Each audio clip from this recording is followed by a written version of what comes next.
fiscal y la municipalidad sin que se resuelva de fondo esa materia. Entonces, esto también genera un grave, me parece, una grave situación de indefensión en los contribuyentes en materia de tributación municipal. Y una cosa en la que yo he insistido mucho a través de algunos trabajos que he publicado y también, bueno, algunas ponencias, es acerca de la ausencia de criterios razonables para la valoración de las pruebas, ¿no? Entonces, este es el contexto en el que nos toca vivir como contribuyentes y, digamos, es un contexto que me parece no genera los incentivos suficientes para que y voy ya a la segunda filmina, para que hayan espacios en donde realmente se atienda al principio de razonabilidad en pro de mantener las garantías de los contribuyentes.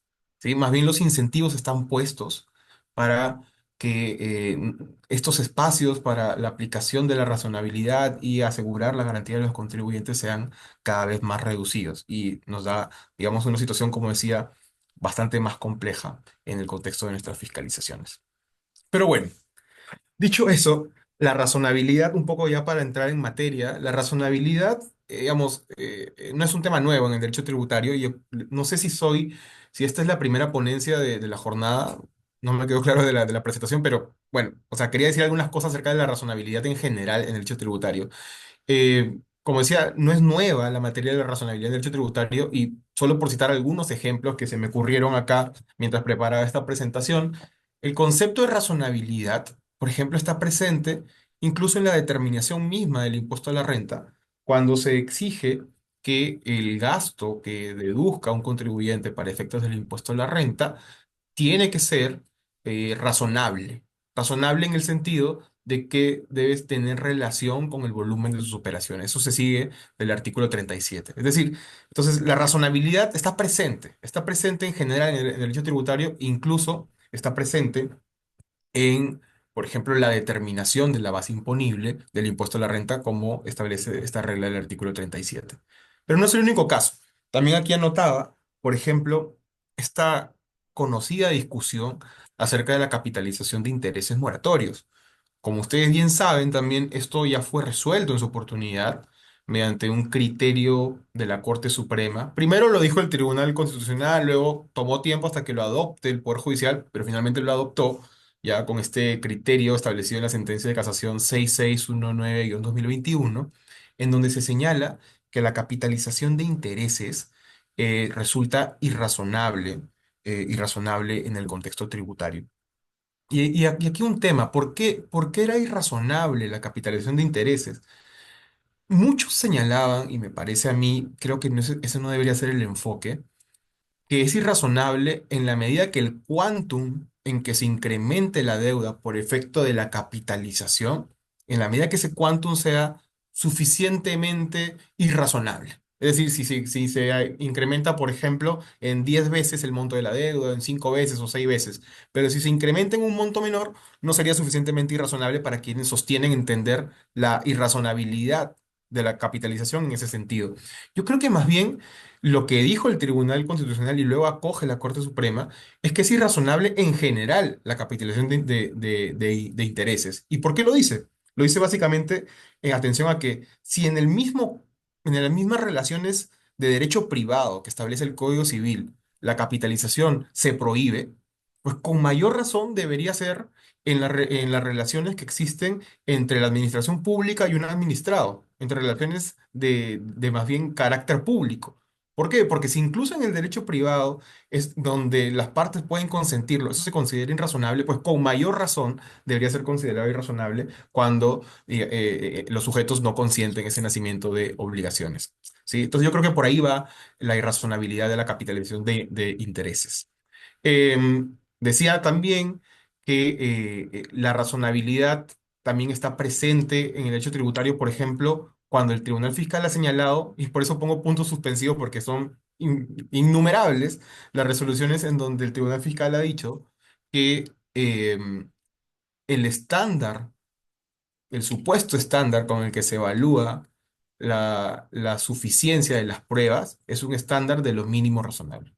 Es decir, que el contribuyente debe soportar cuando quiere, perdón, presentar cuando quiere soportar la fehaciencia de una operación, debe presentar al menos la documentación mínima razonable que acredite la realidad de la operación o la realidad de lo que se esté evaluando. ¿Sí? Entonces, este estándar de lo mínimo razonable también nos da muestras de cómo la razonabilidad es un principio, criterio que está presente, como decía, a lo largo de todos los aspectos del derecho tributario.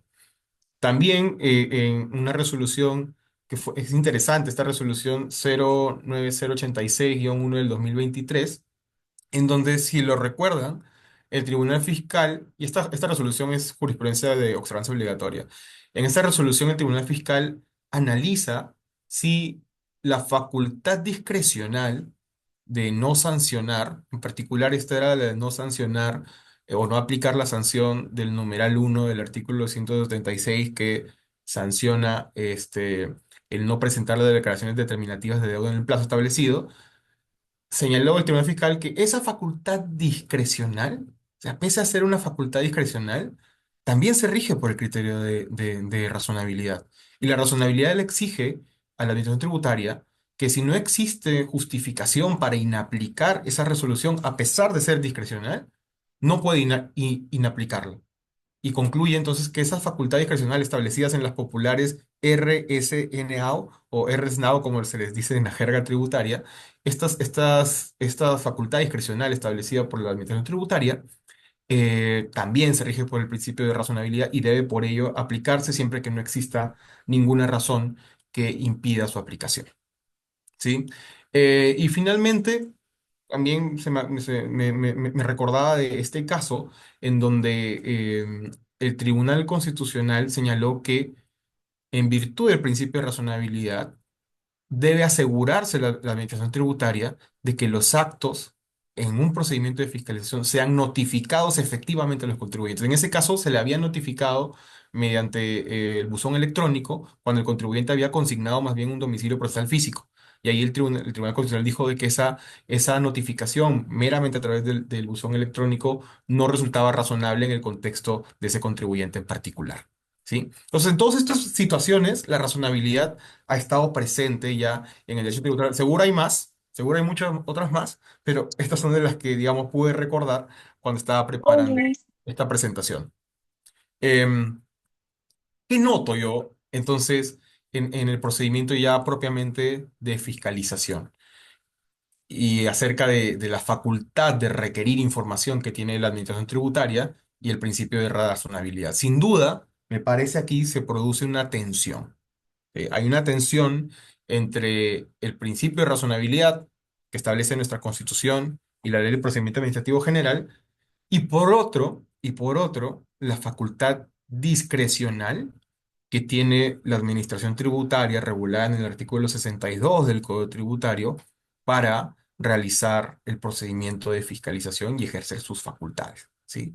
Entonces, hay una tensión que en la práctica viene siendo resuelta por la administración tributaria y evidentemente bajo los criterios de la administración tributaria y que luego, cuando son evaluados por el Tribunal Fiscal, van un poco en la misma línea, ¿no? Creo que hay muchos espacios de mejora. Hay muchos espacios de mejora a lo largo del procedimiento de fiscalización en donde el principio de razonabilidad debería ser más relevante, ¿sí? Y debería ser de aplicación directa por los funcionarios de la administración. Pero que hoy por hoy, como les decía, esta situación de tensión entre este principio que debería proteger a los contribuyentes viene siendo resuelta más bien directamente por la administración tributaria, muchas veces no en atención a la garantía de los contribuyentes. Este es un gráfico muy, muy simple del procedimiento de fiscalización. Creo que puede verse bien el procedimiento de fiscalización haciendo mención de esos tres momentos: el inicio, el desarrollo y la conclusión. Em, ¿Cuáles son las reglas principales en cada una de estas etapas y qué espacios veo yo para la aplicación de la razonabilidad? A ver, en el inicio de la fiscalización, evidentemente la regla es que se emita una carta de presentación y el requerimiento inicial. Esta carta de presentación debe precisar, como todos sabemos, el alcance de la fiscalización. Es decir, si esta es parcial o definitiva, debe presentarse al equipo de fiscalización, debe señalarse cuál es el tributo que se va a fiscalizar, cuáles son los periodos que se van a fiscalizar, ¿no? Si es el impuesto a la renta, el IGB, que fuera, y por qué periodo se va a fiscalizar, y cuáles son, en el caso de las fiscalizaciones parciales, cuáles son los aspectos concretos que serán materia de la fiscalización en el caso de una fiscalización parcial, ¿sí? Aquí creo yo no existe mucha controversia. Es decir, las controversias que se han producido respecto del inicio tienen que ver más bien cuando la conclusión de la fiscalización o los valores emitidos, las resoluciones de determinación, resolución de multa emitidas como consecuencia de la fiscalización, van más allá del alcance que señaló la carta de presentación y el requerimiento inicial. En esos casos sí ha habido controversia, pero no tanto en el momento mismo del inicio, por lo cual no veo que aquí haya mucho espacio para la aplicación del principio de razonabilidad. Eh, en el desarrollo, en cambio, sí veo bastante espacio para la aplicación del principio de razonabilidad. Como saben, yo considero que la regla principal a atender durante el desarrollo de la fiscalización es que la administración tributaria, esto es bien importante, debería requerir primero la información y documentación acerca del tributo y periodo que pretende fiscalizar. Y en función a la evaluación de este primer requerimiento de información o estos varios requerimientos de información, porque a veces son varios, a veces no solo es uno, establecer ya observaciones. Luego vamos a ver a qué me refiero con observaciones, ¿sí? Pero solo cuando ya se hayan establecido observaciones concretas para el contribuyente, es decir, cuál es digamos, aquel requisito concreto que el contribuyente no ha cumplido, solo en ese momento ya el contribuyente tiene verdadera oportunidad para ejercer el derecho a la defensa.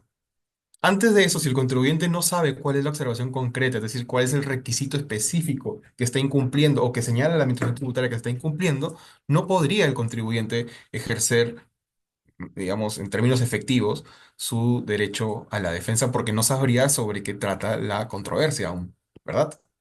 Entonces, aquí, en este espacio, sí creo que hay lugar para la razonabilidad. Por ejemplo, podría haber un espacio para la aplicación del principio de razonabilidad en el otorgamiento de los plazos, ¿sí? El otorgamiento de los plazos que da la administración tributaria a los contribuyentes, así como el otorgamiento de las prórrogas. Ahí creo que si se aplicara o tuviera mayor balance el principio de razonabilidad, podría ser que las fiscalizaciones eh, tengan mejores espacios para la producción y elaboración de la documentación que la administración requiere en los plazos que lo requiere. Otro aspecto donde creo que también puede aplicarse el principio de razonabilidad es en el tipo de documentación requerida, ¿no? ¿Qué es lo que la administración puede requerirme para fiscalizar un tributo concreto? ¿Tiene algún límite o debería, digamos, restringirse a aquello que sea solo lo necesario para la evaluación de esa obligación tributaria en concreto? También la forma en la que la solicita, ¿no? Porque muchas veces pide que el contribuyente realice análisis, evaluaciones, cruces de información y lo presente en un cuadro Excel con documentación detallada. Y hacer todo esto, ustedes que también lo viven en la práctica, son conscientes que no es algo que pueda hacerse de un día para otro, sino que requiere de muchos recursos, ¿no? Recursos humanos, o sea, un equipo de trabajo dedicado a esto, de contadores, de economistas, de tributaristas, de abogados, a veces abogados corporativos, a veces abogados regulatorios. Todo eso para poder atender a los requerimientos de información de la administración tributaria, por lo cual creo que aquí también podría tener mucha aplicación el principio de razonabilidad, que creo yo hasta el momento no la ha tenido. Y finalmente, y solo por dar algunas ideas, en realidad también creo que tiene espacio de aplicación el principio de razonabilidad, como decía antes ya, en la valoración de los medios probatorios. Ahí, la administración tributaria, durante la fiscalización, si aplicara el principio de razonabilidad para conducirse en el procedimiento, digamos, podría atender a algunos criterios mínimos de razonabilidad al momento de valorar los medios probatorios que nos parece hoy por hoy no hay algún acuerdo sobre cuál es a qué o cómo puede calificarse que se ha realizado o no una valoración razonable. No hay un acuerdo mínimo acerca de cuándo la valoración es razonable o no. Yo creo que hay que trabajar mucho en esto. Yo ya he dicho algo sobre esto en unos trabajos. Podemos volver sobre esto al final, si gustan, ¿no? Eh, Luego, en la conclusión, ya del procedimiento de fiscalización, la regla principal, y lo pongo por eso en pregunta, es, ¿debe emitirse o no este requerimiento del artículo 75 que está pensado como un requerimiento de conclusiones? ¿Sí? Aquí, de repente, me faltó detallar, en la parte del desarrollo, debe quedar claro que entonces hay dos tipos de requerimiento. Un requerimiento de información, que es el primer requerimiento que la administración hace solicitando documentación, por ejemplo, libros y registros contables relacionados con la cuenta contable tal que recoge el gasto de personal. Es un requerimiento de información, ¿verdad? Todavía no me ha hecho ninguna observación. Luego, cuando le evalúa, identifica que, por ejemplo, a ver, identifico que respecto a estos montos, se trataría de bonos de trabajadores y solicito que me acredites cuál es el criterio de generalidad que se cumpliría para que sean deducibles y si se han pagado antes de la declaración jurada, ¿sí? ¿Eso ya se convierte en un requerimiento de observaciones o es todavía un requerimiento de información? En mi opinión, ahí todavía no se hace ninguna observación. Lo que se ha hecho es, luego de revisar la información presentada por el contribuyente, se hace un requerimiento de información más específico, precisamente para que se sustente si se cumple con el criterio de generalidad y si se ha cumplido con el pago en el plazo. ¿Ok? Pero todavía no hay ninguna observación, es decir, no hay un requisito concreto que la administración señale que se ha incumplido por el contribuyente. Solo cuando se haga eso, estaremos a un requerimiento, frente a un requerimiento de observaciones. Y solo en ese momento podrá ya el contribuyente hacer verdadero ejercicio de su derecho a la defensa. Esto es bien importante porque lo vamos a ver también al final. Entonces decía, el tercer tipo de requerimiento que se emite en una fiscalización es el requerimiento de conclusiones. Precisamente con este debería ponerse fin al procedimiento de fiscalización. Bueno, todos sabemos que se pone fin con la emisión de la resolución de determinación o multa, pero digamos, los requerimientos concluyen, el último requerimiento que se debería emitir es el requerimiento de conclusiones. Sin embargo, aquí la discusión siempre ha sido si es que este requerimiento es discrecional o es obligatorio. Y aquí yo les cito algunas casaciones que me parece que ya están inclinando esta cuestión a considerar de que son obligatorios. Es un requerimiento obligatorio. ¿Y por qué sería obligatorio? En estas casaciones son casos en realidad del sector de telecomunicaciones, en donde se discuten aportes por regulación. Y lo que señaló la Corte Suprema en el marco de estas fiscalizaciones es que no se puede notificar junto con las resoluciones de multa, resoluciones de determinación, las razones que sustentan, las razones o conclusiones que sustentan el reparo.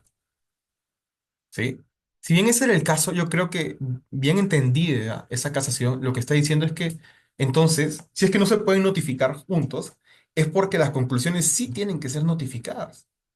Y por lo tanto, si las conclusiones sí tienen que ser notificadas, entonces, cuando el artículo 75 señala esta facultad de la Administración Tributaria de emitir este requerimiento de conclusiones, en realidad se trataría de una suerte de facultad de ver, ¿no? O sea, tiene el deber la Administración Tributaria de emitir este requerimiento de conclusiones, al menos así me parece se sigue de estas casaciones, como les digo, del sector de telecomunicaciones.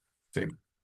Entonces, estos son los espacios donde creo hay todavía mucho por hacer acerca de la aplicación del principio de razonabilidad durante el procedimiento de fiscalización.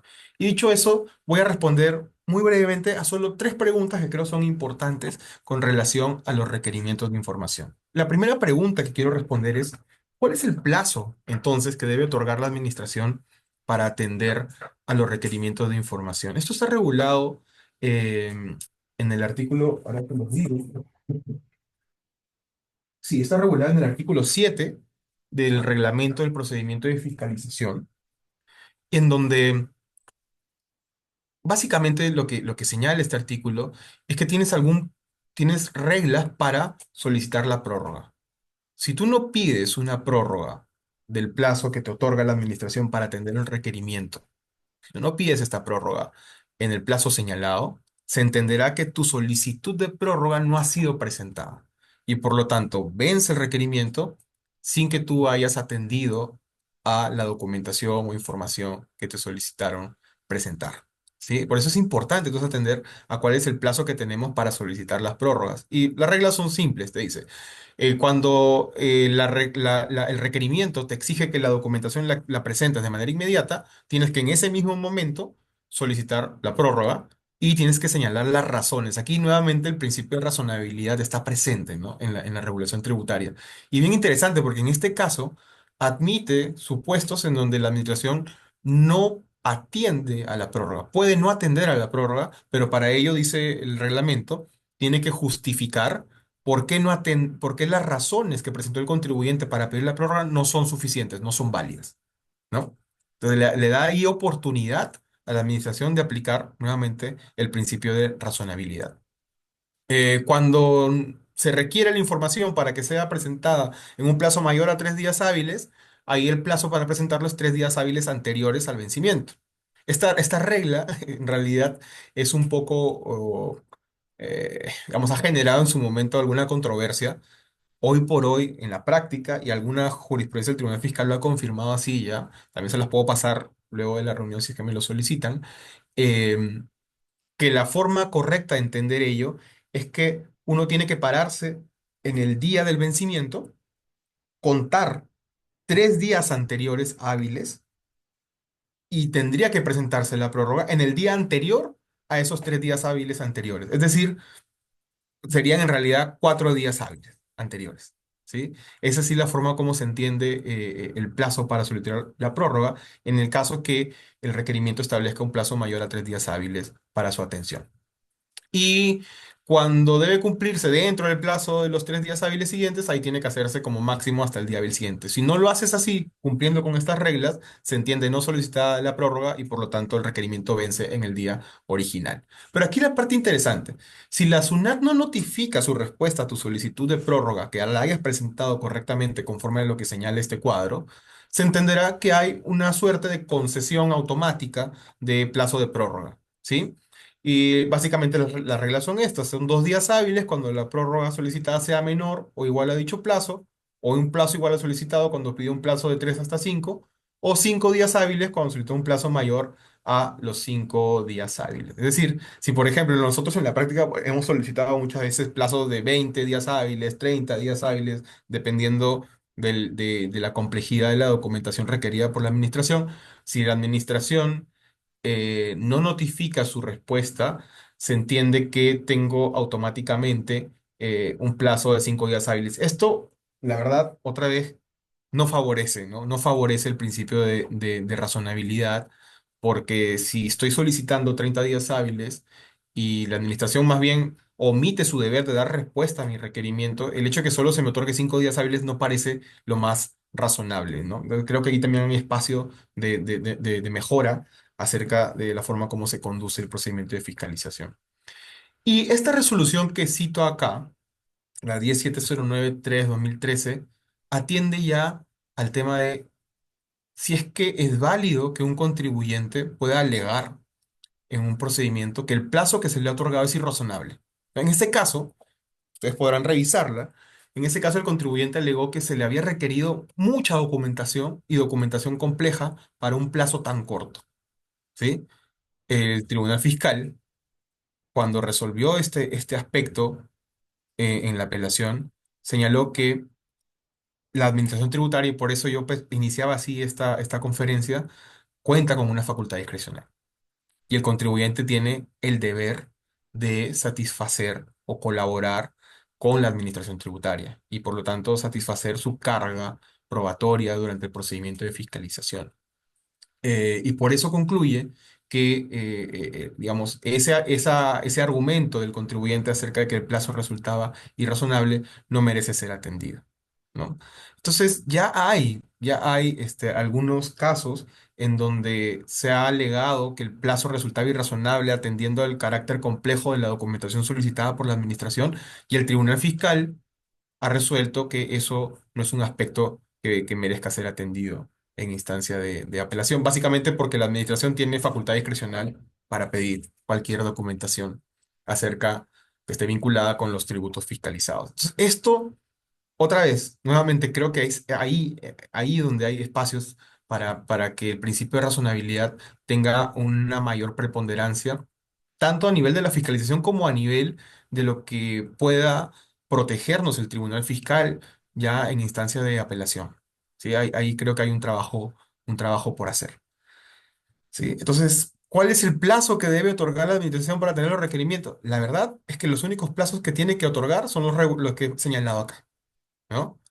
Estos que se conceden automáticamente y la regulación sobre cómo solicitar una prórroga. Pero más allá de eso, la administración tiene mucha discrecionalidad acerca de los plazos que puede otorgar y como vemos el Tribunal Fiscal considera lo mismo y mm, nos colocamos como contribuyentes o quedamos en realidad como contribuyentes expuestos a una zona, me parece a mí, de excesiva discrecionalidad de la administración tributaria que podría ser menguada, regulada, reducida mediante el principio de razonabilidad que a la fecha no es aplicado. ¿Sí? Segunda gran pregunta que yo quería hacerme en esta materia. ¿Existe información o documentación que la administración tributaria se encuentre prohibida, ¿no? Para hablar un poco de los límites, como se iniciaba el título de esta conferencia, que se esté limitada a la administración de solicitar al contribuyente? Y la verdad es que hoy por hoy no tengo una respuesta clara, contundente sobre esta materia, pero sí tengo varios indicios y varios indicios que me hacen pensar que en realidad no existe mayor limitación para que en un procedimiento de fiscalización la Administración Tributaria solicite cualquier tipo de documentación a los contribuyentes. Sí, en realidad creo que ese es el criterio predominante hoy por hoy. Y, por ejemplo, ¿no? Solo para que se entienda cuáles son estos indicios, ya tenemos puestos en práctica las reglas de Common Reporting Standard, que como saben lo que hacen es que las jurisdicciones de cada país soliciten información a sus entidades financieras para luego compartirlo de manera automática entre las distintas países o jurisdicciones. De hecho, hace poco, el año pasado, hemos vivido los que nos dedicamos a la práctica del derecho tributario, varios casos en donde ya les llegaban a los contribuyentes un cruce de información de sus cuentas bancarias en el extranjero versus o contra lo declarado para efecto de su impuesto a la renta anual. Y la administración tributaria encuentra ahí unas inconsistencias y solicita al contribuyente que explique esas inconsistencias entre lo, digamos, compartido, revelado por las entidades financieras en el extranjero versus lo declarado por el contribuyente en el Perú.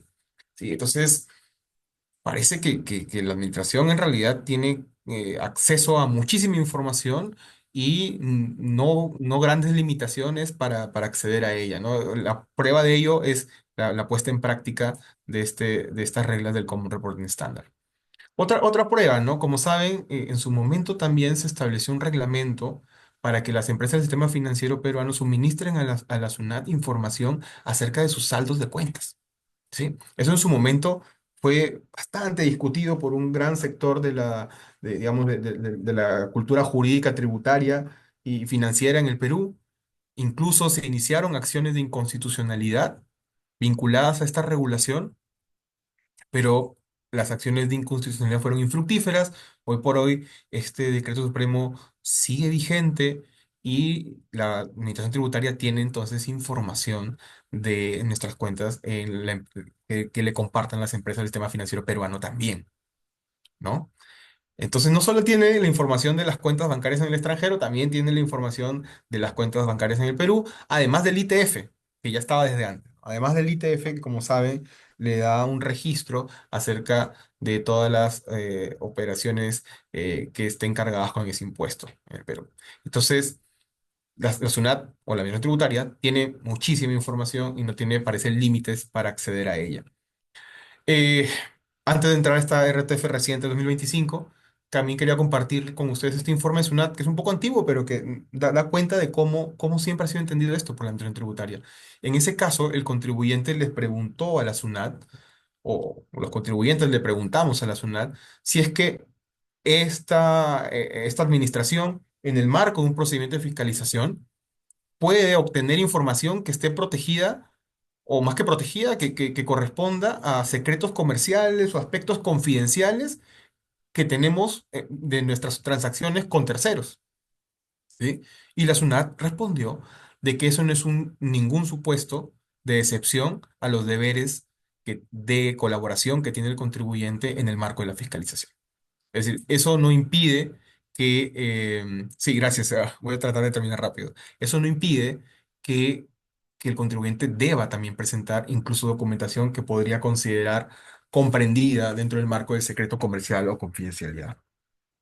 Nuevamente, parece que es no tiene límites para pedir documentación e información en el procedimiento de fiscalización. Y en este RTF del 2025, donde se analiza la aplicación de las reglas del test de beneficio, cuando, no sé si ustedes recuerdan, pero cuando salieron estas reglas, muchos discutían la razonabilidad de que el contribuyente, el domiciliado en el Perú, tenga documentación que no le corresponde a la empresa domiciliada, sino a su matriz o la empresa no domiciliada vinculada acerca de los costos de los servicios que prestaba esta empresa no domiciliada. Es decir, por ejemplo, planillas, facturas que le emitan a esta empresa no domiciliada. Como yo, como, digamos, empresa peruana, que no, si bien estamos vinculados, no tengo el acceso directo a esa documentación contable o comprobante de pago de este tercero, ¿cómo yo podría estar obligado a presentarla? Bueno, el Tribunal Fiscal confirma en este reciente criterio que ha sido bastante sonado en el medio, que sí,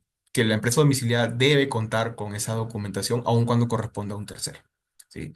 Entonces, digamos, el contexto, todos estos indicios, les decía, es lo que me llevan a pensar, a concluir que la posición predominante es que la facultad discrecional con la que se rige la administración tributaria para requerir información le da bastante alcance y pocas limitaciones. ¿Sí? Y ya para concluir, les ruego me dejen terminar esta parte, porque creo que es importante. La pregunta que quiero resolver es, ¿cómo debe ser el requerimiento en el que se establezcan observaciones? Esto es bien importante porque aquí lo que he identificado, creo yo, es un retroceso acerca de la protección que otorgaba el Tribunal Fiscal sobre este aspecto. En todas estas resoluciones que pueden ver citadas acá en la primera parte con negrita, el tribunal dejaba muy claro, el Tribunal Fiscal, que hay que distinguir entre requerimiento de observaciones y requerimiento de conclusiones. Y decía, solo puedes ejercer tu derecho a la defensa cuando se te haya establecido una observación concreta, específica. Es decir, cuando te hayan establecido a ti contribuyente, como decía antes, cuál es el requisito que has incumplido y por el cual no se te va a aceptar alguna deducción o algún efecto tributario que tú estés reclamando. ¿Sí? ¿Cuál es ese requisito concreto que no has cumplido? Solo ahí habría un requerimiento de observaciones. Antes no. Antes son meros requerimientos de información. Y por lo tanto decía el Tribunal Fiscal, si esa observación concreta no se hace mediante un requerimiento de observaciones, sino mediante un requerimiento emitido en virtud del artículo 75, que solo está pensado para emitir conclusiones, ese reparo estaría mal sustentado, porque el sustento del reparo de la administración tributaria tendría que contenerse en un requerimiento de observaciones distinto al artículo 75. Esto era muy claro, señores, muy claro. De hecho, en estas otras dos resoluciones, me parecen también bien interesantes, el Tribunal Fiscal dejaba claro que si culminaba incluso el procedimiento de fiscalización, y en ese procedimiento no se había llegado a emitir un requerimiento de observaciones, como lo he descrito, es decir, uno en donde se establezca cuál es el requisito específico que se ha incumplido, atendiendo a cuál es la razón de derecho y la razón de hecho que se ha incumplido. eh, no, no puede luego, una vez vencido el plazo de fiscalización, SUNAT contener su requerimiento de observaciones en un requerimiento posterior a la finalización del plazo del procedimiento de fiscalización. Y más aún, decía, incluso si se declarara nulo los valores emitidos en ese procedimiento, eso no debe entenderse como que se renueva un plazo y la administración tributaria tiene un nuevo plazo para sustentar el reparo. Con lo cual, aun cuando haya sido declarado nulo esos valores y se vuelva a la instancia del procedimiento de fiscalización, eso no amplía el plazo de la fiscalización. Si ya no se hizo en el plazo señalado, ya no puede llegar o ya no estaría, ya no podría sustentar ese reparo que no fue sustentado durante el plazo. Entonces, la regla era durante el plazo de fiscalización, esto es bien claro, durante el plazo de fiscalización tiene que emitirse un requerimiento de observaciones, es decir, señalando el requisito específico que se ha incumplido, ¿sí? Lamentablemente esto he podido observar en unas nuevas resoluciones, las recientes de 2024 en adelante, el tribunal ha retrocedido un poco en esta línea, en mi opinión. ¿Y cómo lo ha hecho?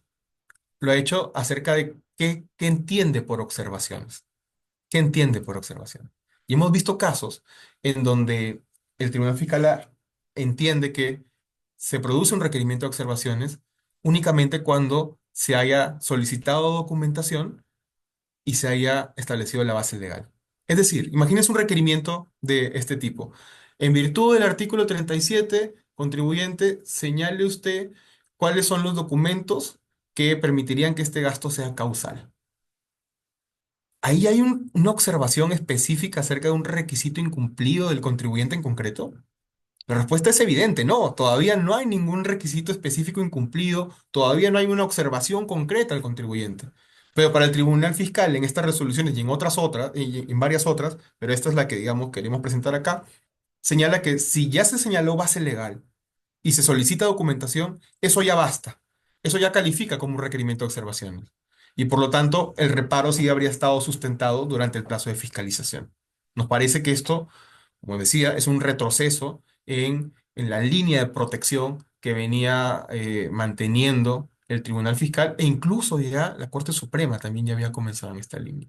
Esperemos que que identificamos como un retroceso en la protección que venía dando el Tribunal Fiscal sea solo unas resoluciones aisladas y que más bien se mantenga la línea que antes venían trazando, porque nuevamente, este es un espacio en donde el principio de razonabilidad podría hacer mucho acerca de cómo es el procedimiento Aquí fiscal. amarillo. Eso es todo lo que tenía que compartir, Jennifer. Muchas gracias y nada, quedo atento. Estimado doctor César Lavera, muchas gracias por la extraordinaria ponencia. Para los presentes, sinceramente, bueno, nuestras más sinceras disculpas debido al tiempo. Ya se encuentran nuestros siguientes exponentes. Ha sido un gran honor de contar con su presencia en esta segunda fecha. Bueno, ha sido muy fructífero para todos los presentes ya que hemos podido profundizar en los temas de derecho tributario. Esperamos trabajar en los próximos eventos con usted. Muchas gracias nuevamente. Que tengan una excelente noche. Gracias.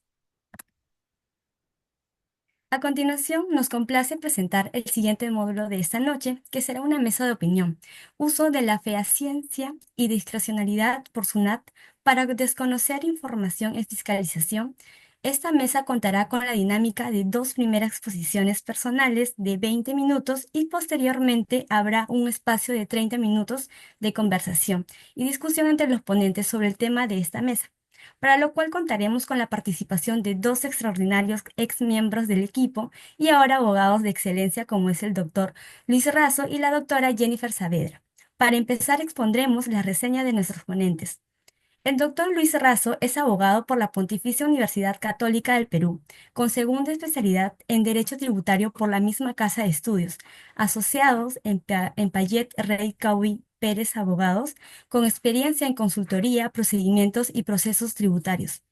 En cuanto a la doctora Jennifer Saavedra, es abogada por la PUC y asociada del área tributaria y private clients en Rebasa, Alcazar y de las Casas.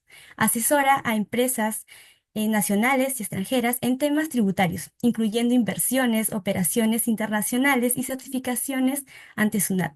Cursa la segunda especialidad en Derecho Tributario en la PUC. Ha trabajado en los estudios Rubio, Leguía Normat, Galvez, Rizzo, Segarra y Asociados y en EY. En el transcurso de la ponencia, los asistentes pueden ir realizando sus preguntas, las cuales serán respondidas al final de esta.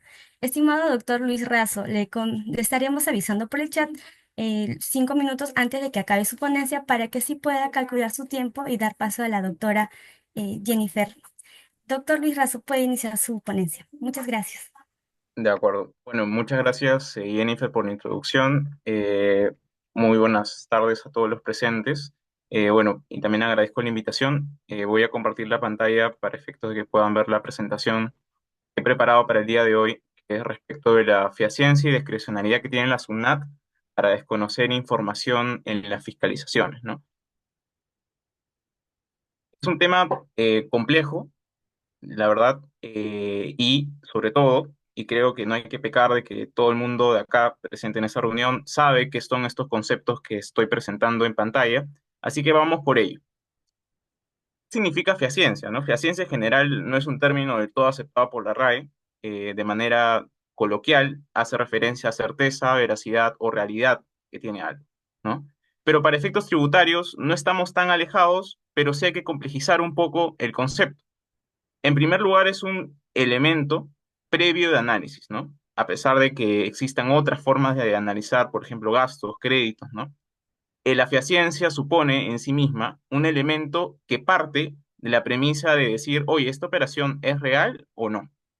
Esta operación te da justamente tiene suficiente medio probatorio para efectos de establecerte que es fehaciente o no.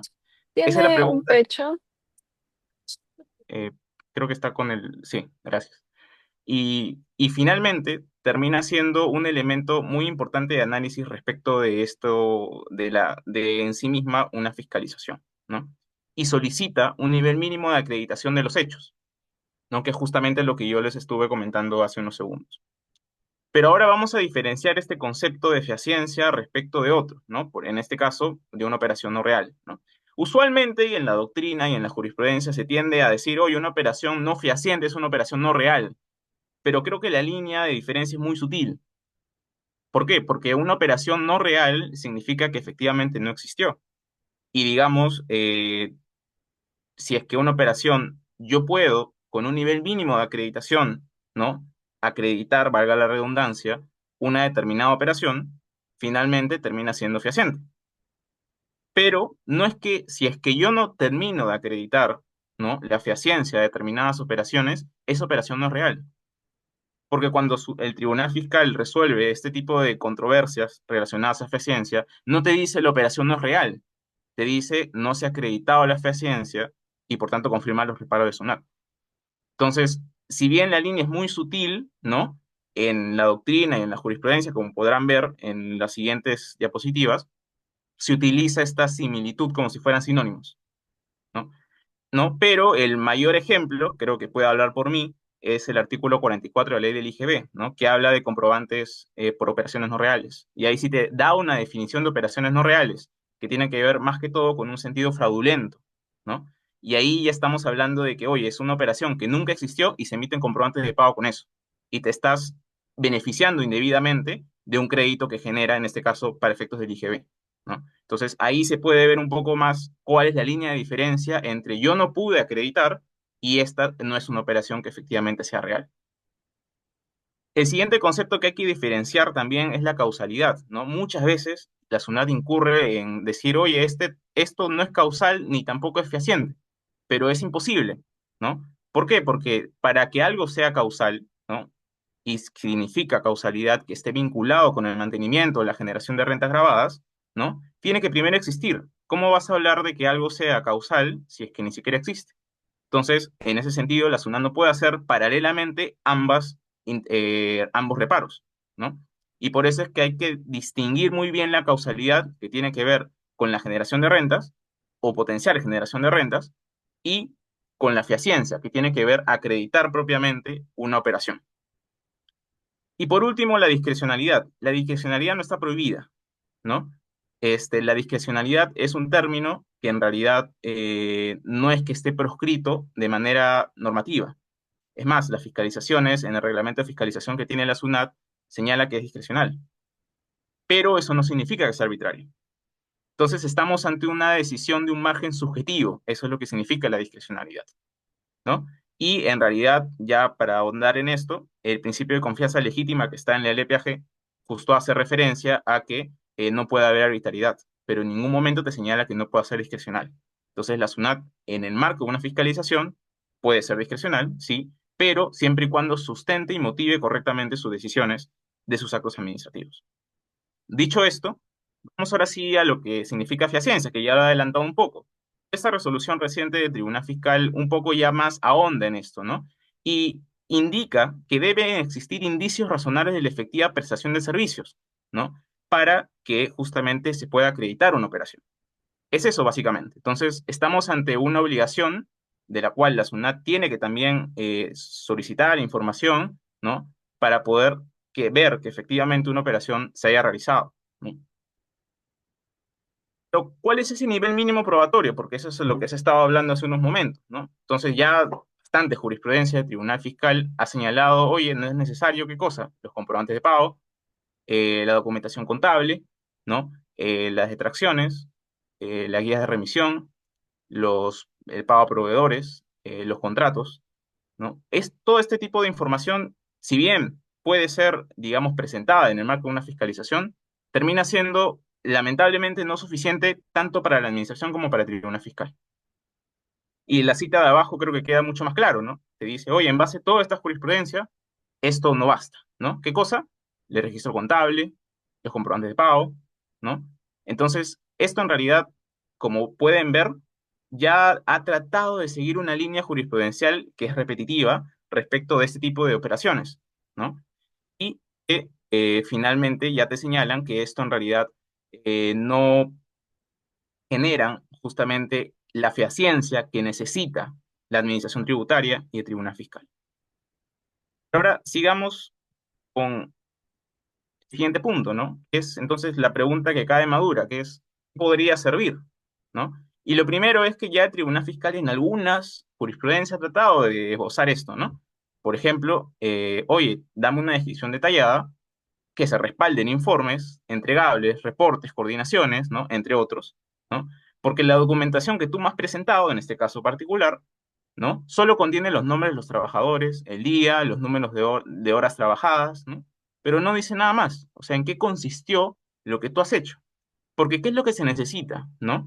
Acreditar la efectiva prestación de los trabajos de un determinado servicio, ¿no? O de repente de un bien.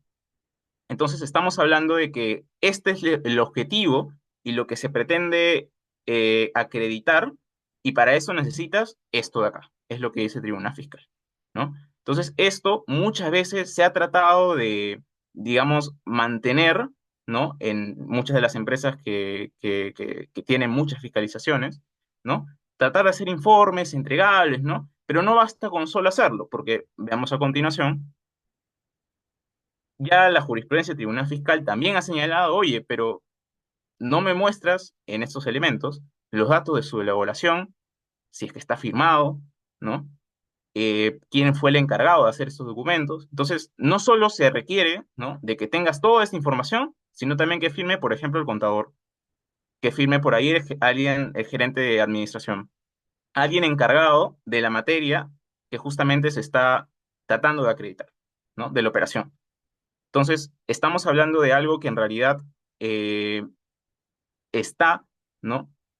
Tan necesitado, ¿no? De mucha fundamentación, mucho sustento documentario, ¿no? Y que finalmente tiende a ser, inclusive en algunos casos, como podrán parecer, quizá un poco excesivo, pero es lo que se debe hacer ante una fiscalización para efecto de poder conservar, ¿no? Y defender ese derecho al gasto. Pero también hay contradicciones, ¿no? Que si bien el Tribunal Fiscal ha tratado de seguir su misma línea de resolución, ¿no? Llega a decir, por ejemplo, las órdenes de compra, ¿no? Un pequeño ejemplo. Señala que al no presentar documentación que acredite fehacientemente la operación y señala como ejemplo de lo que acreditaría, por ejemplo, las órdenes de pago.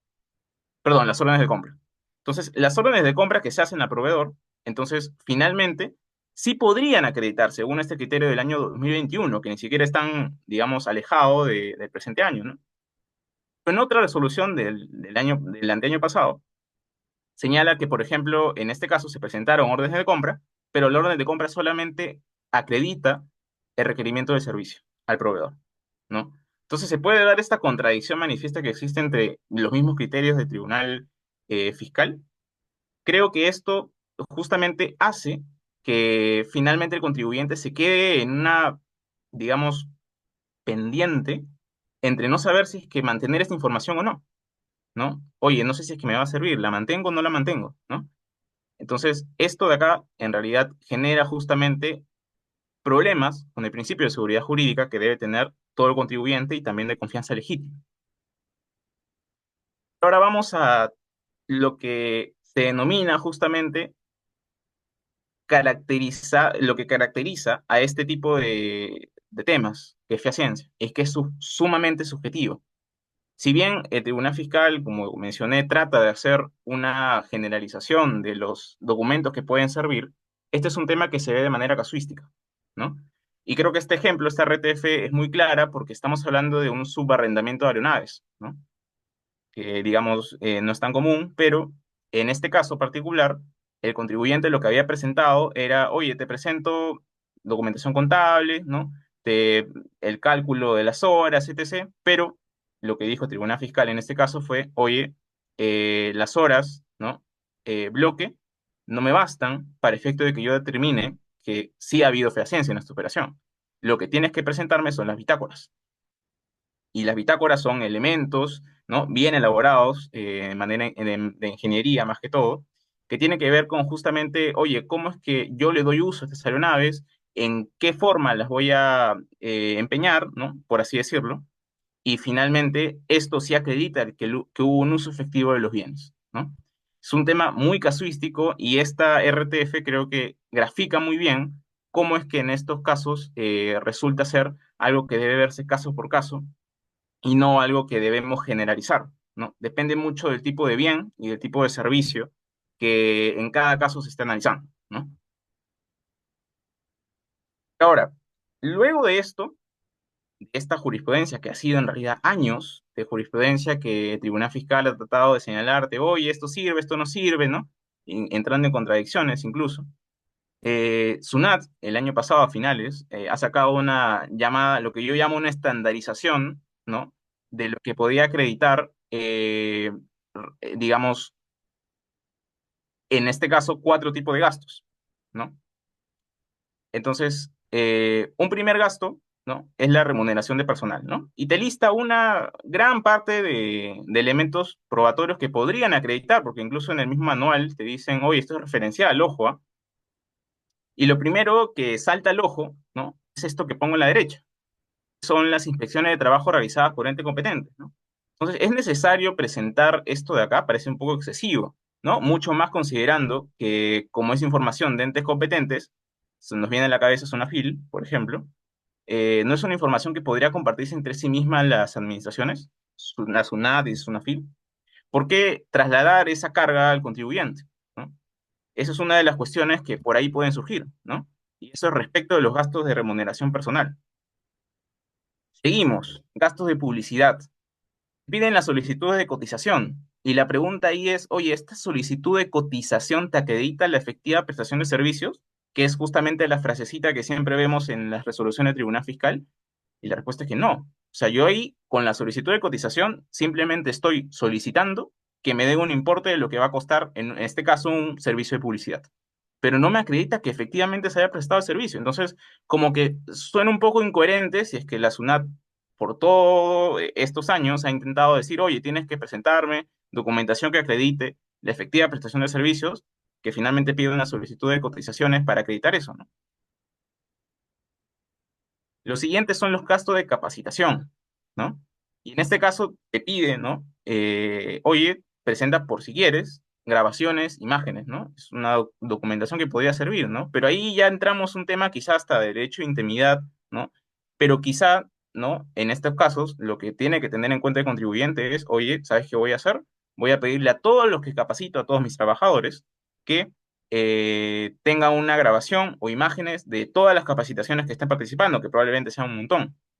Entonces, sí resulta quizá un poco engorroso que se pidan también y que SUNAT tenga como referencia este tipo de documentación para acreditar la eficiencia.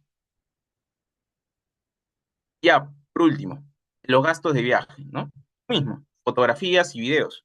Tienen que ver con documentación que en realidad salta al ojo y dices, oye, toda esta documentación tengo que tener para efectos de deducir gastos de viaje y ayuda mucho, es cierto. O sea, si ves que una persona dice viajé de punto A a punto B, le presentas los pasajes, la constancia de migraciones y también las fotografías y video, queda totalmente clarísimo. Pero la cuestión es, oye, tengo que tener toda esa documentación yo, empresa, ¿no?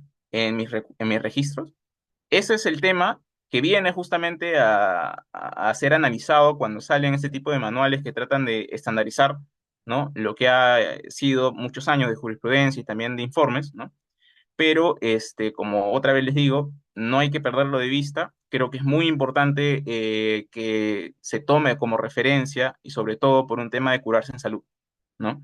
Hasta un punto, ¿no? Creo que ya cumplir con todos los requisitos supone algo muy exacerbado, ¿no? Lo siguiente que hay que comentar acá es la relación entre legalidad y fehaciencia.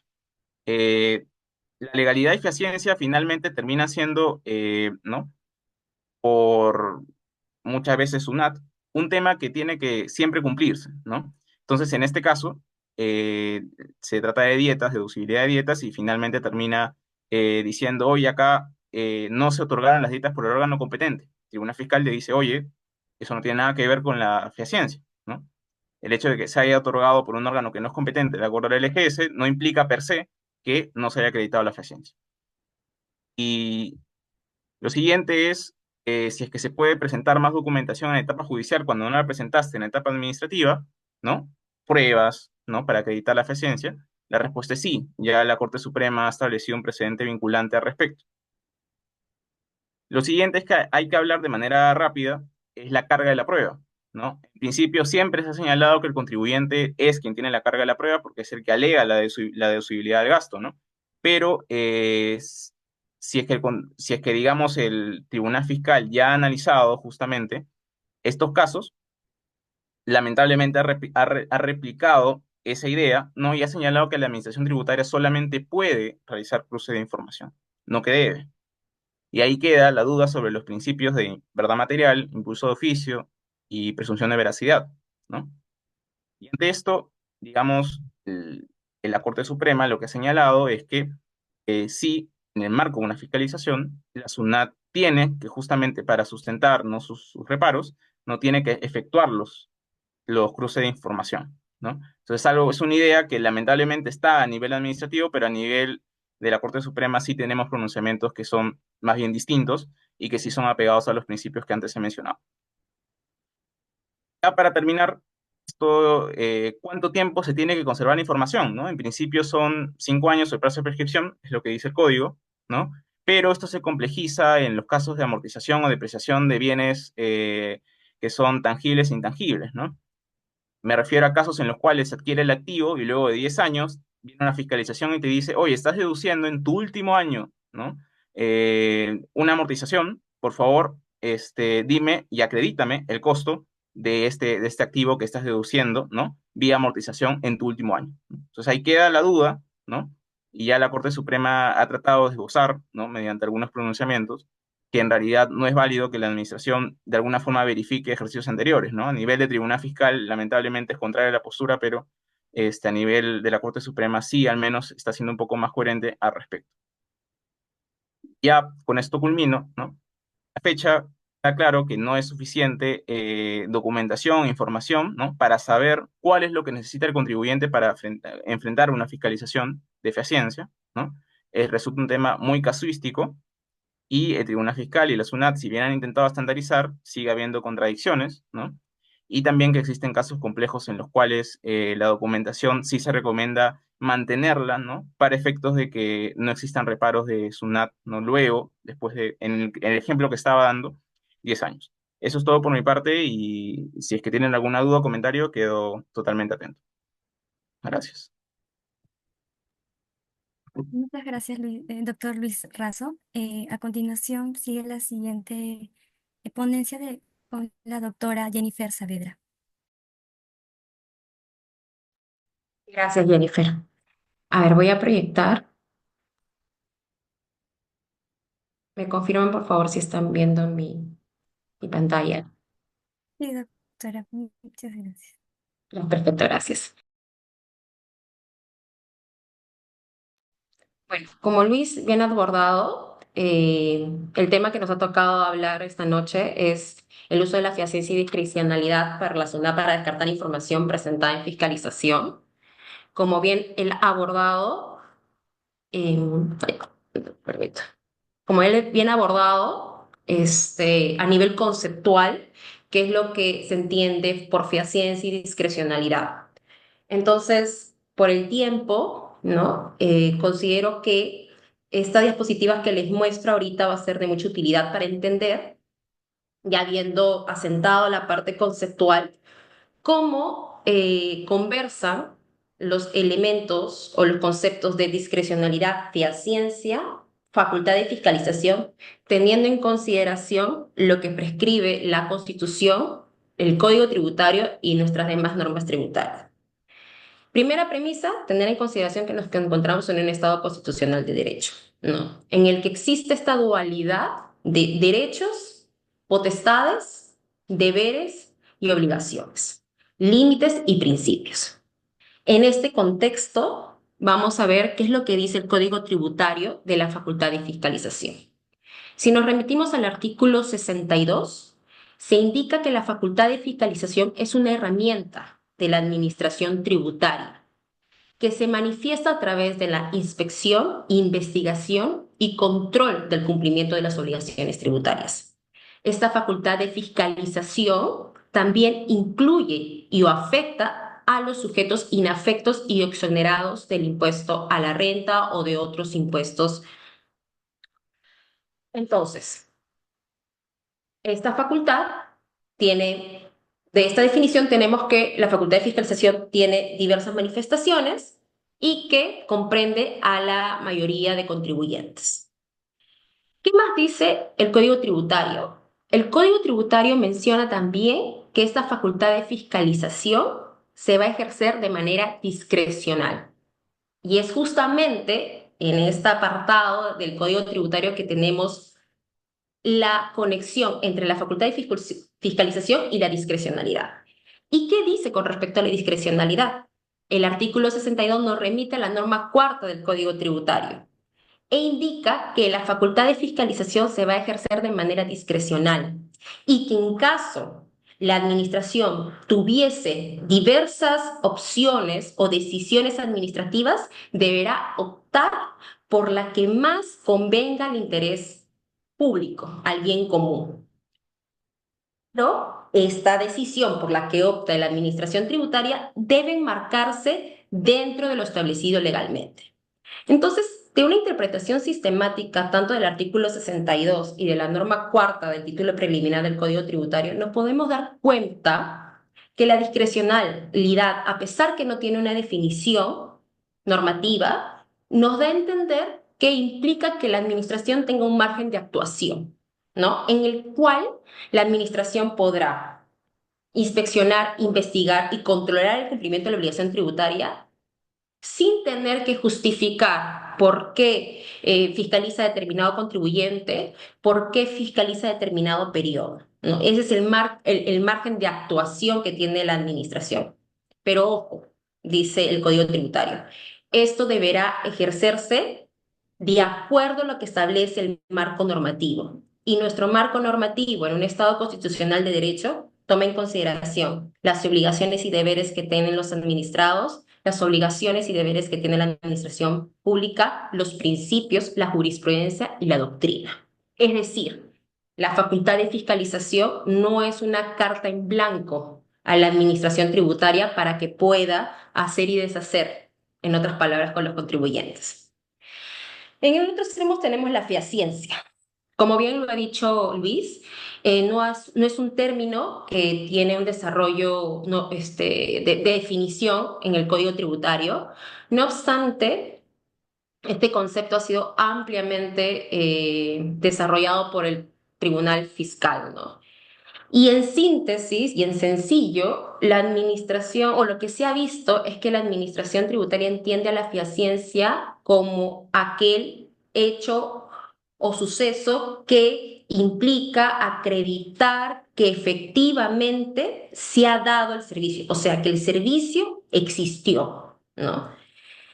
Eh, algunos autores, algunos doctrinarios han señalado que la fehaciencia en realidad es un deber de colaboración con la administración tributaria, pues como se ve en el artículo 62, como la administración, y ahí trayendo a colación la facultad de fiscalización y la discrecionalidad, tiene este margen de actuación, se le ha dotado a la administración una serie de actividades o de prerrogativas que puede llevar a cabo para tener o para poder cumplir con el control de las obligaciones tributarias, ¿no? Y una, por ejemplo, una de esas prerrogativas es poder exigir a los contribuyentes la presentación de diversa información, ¿no?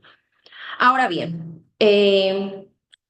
estos tres componentes conjugan y cuándo comenzamos a ver las fricciones de estos tres elementos. Es justamente cuando se le inicia una fiscalización a un contribuyente que ha deducido un gasto que en principio este gasto se presume que es fehaciente, ¿no? Y que por ende el contribuyente se lo ha deducido, teniendo el contribuyente la carga probatoria de poder demostrar que ese gasto, ¿no? Que no solamente es fehaciente, ¿no? Sino que también es causal y que cumple con los otros criterios y principios que están descritos en el artículo 37 de la Ley del Impuesto a la Renta, la administración, una vez que recepciona esta información, le toca valorar estos medios probatorios. Y es aquí cuando la discrecionalidad y el no tener una definición de la fiaciencia es que pueden denotar de la administración un acto irrazonable y hasta arbitrario.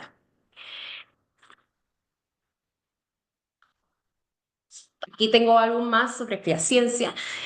Como lo había mencionado, no hay una definición, ¿no?, de lo que debes entender por fiaciencia.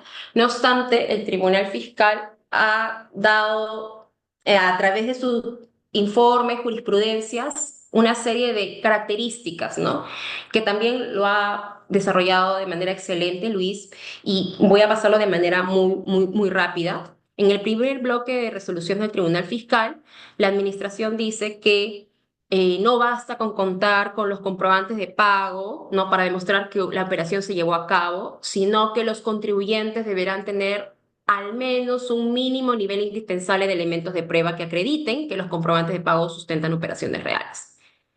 En el segundo bloque de jurisprudencia citada, que tiene mucha relación con lo que acabo de mencionar, indica, ¿no?, que no basta también tener un comprobante de pago que respalde las operaciones ni registros contables, sino que fundamentalmente es necesario acreditar que dichos comprobantes en efecto corresponden a operaciones existentes o reales, ¿no? Este elemento, ¿no?, de ver que realmente este gasto o este servicio se ha producido en la realidad. Y por último, tenemos que, para determinar la fehaciencia de las operaciones realizadas por los deudores tributarios, es necesario en principio que se acredite la realidad de las transacciones realizadas directamente con sus proveedores, las que se pueden sustentar, entre otros, con la documentación que demuestre haber recibido los bienes, tratándose de operaciones de compra, o en su caso, de indicios razonables de la efectiva prestación de los servicios que señalen haber recibido. Entonces, de nuevo, no tenemos una definición de fiaciencia, no obstante, de esta jurisprudencia, que ya es recurrente del Tribunal Fiscal, nos podemos dar cuenta que no basta con tener información contable, se necesita tener un acervo documentario sólido, teniendo en consideración que el estándar de la prueba en el Perú actualmente es sumamente alta y que deviene incluso en onerosa, y que resulta ser importante, ¿no?, que los contribuyentes al menos tengan esta cultura de poder conservar y almacenar su documentación, ¿no? Ahora bien, por términos de tiempo voy a tratar de abordar esta parte final, pero no quería dejar sin mencionar cuáles son algunas de las observaciones que utiliza típicamente la SUNAT para cuestionar la fehaciencia. Y esto ya en la práctica. En la práctica, y acá cito algunas resoluciones del Tribunal Fiscal como algunos resultados de requerimiento de fiscalizaciones que en mi experiencia he visto.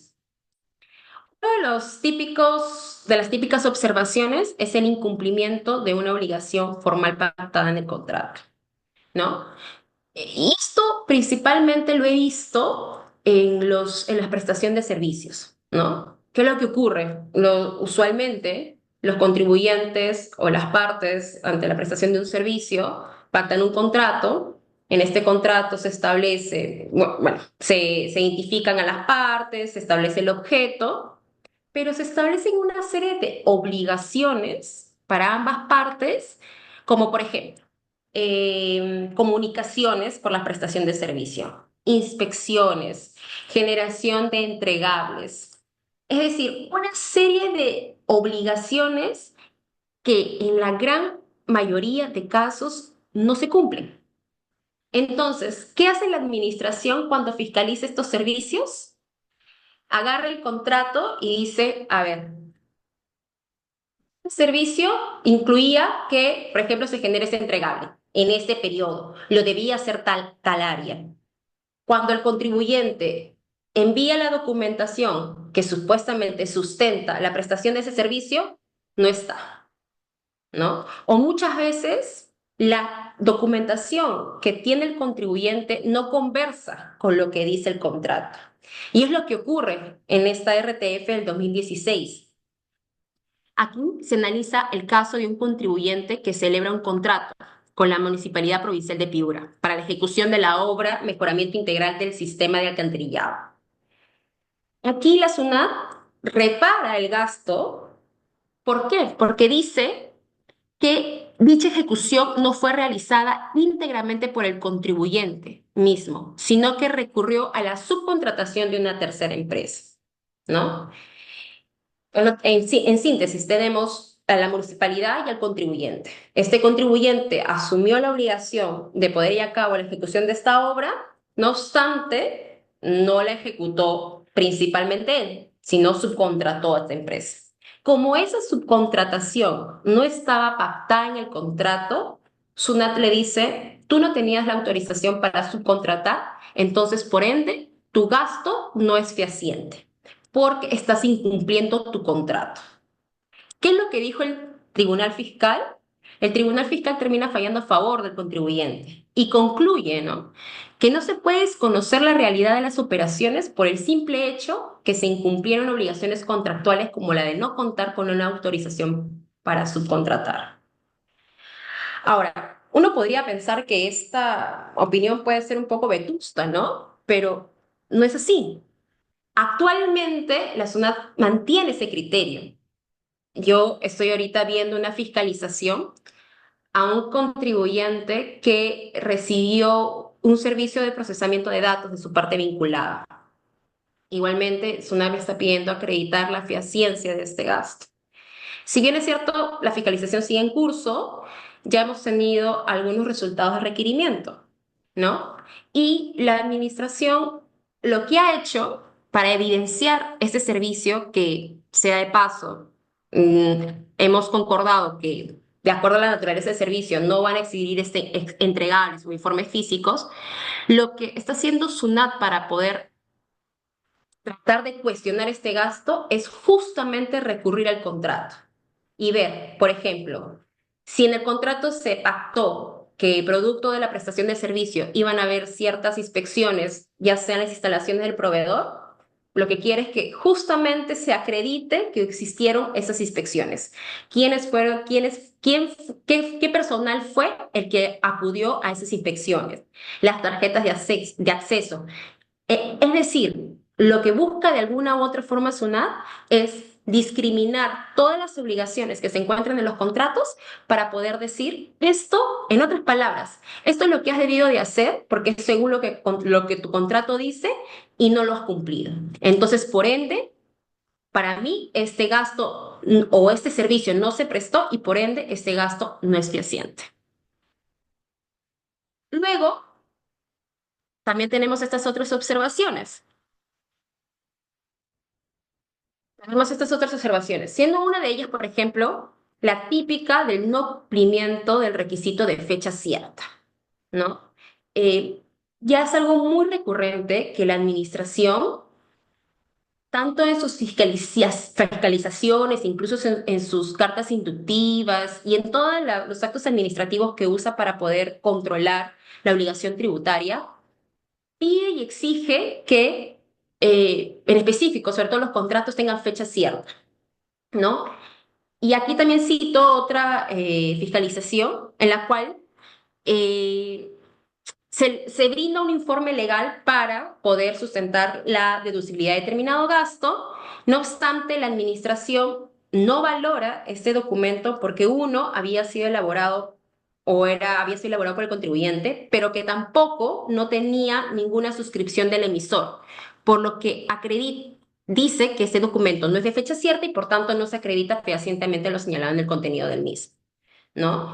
Y aquí esto es bien preocupante porque en realidad no existe ninguna norma tributaria que te exija el cumplimiento de este requisito. En realidad termina siendo un requisito inventado por la administración Los únicos documentos o contratos que se requieren como fechas ciertas son los contratos de mutuo y los contratos de donación.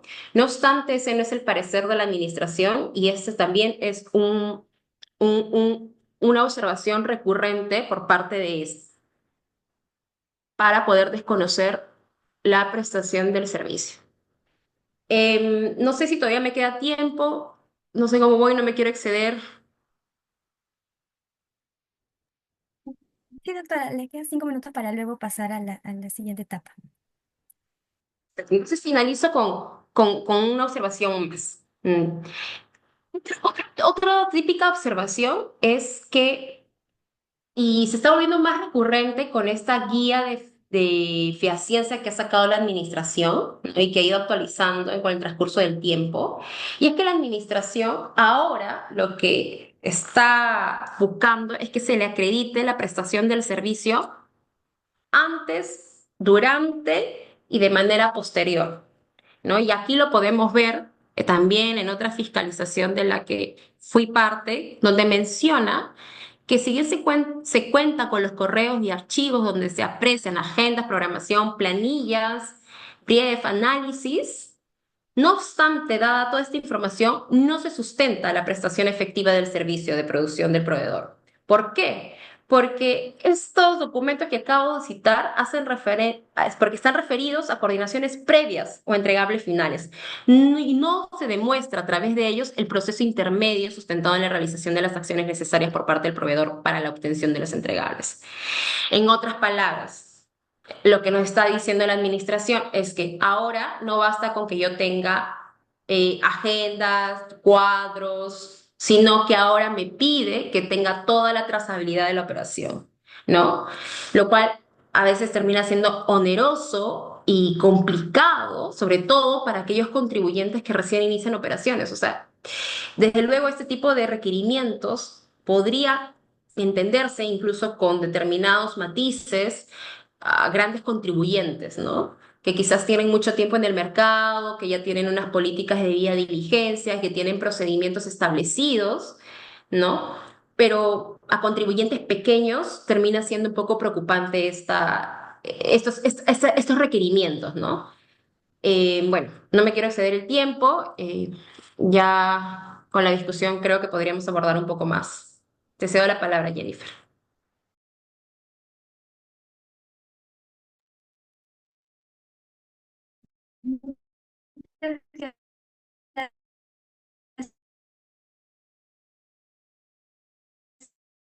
Gracias, doctora Jennifer Sabe.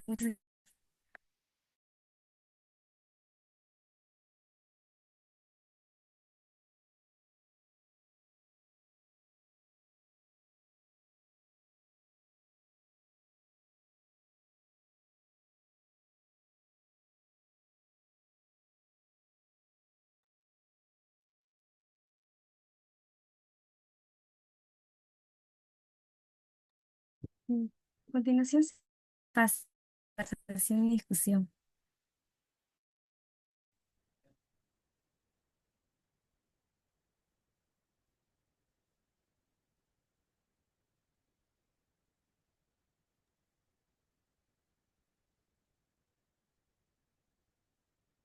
Eh, Jennifer, creo que no se te escuchó bien, pero entiendo que ahora toca Estoy. la mesa de Sí, justo discusión. por eso le cedía la palabra a Jennifer, para que pueda iniciar la mesa de discusión.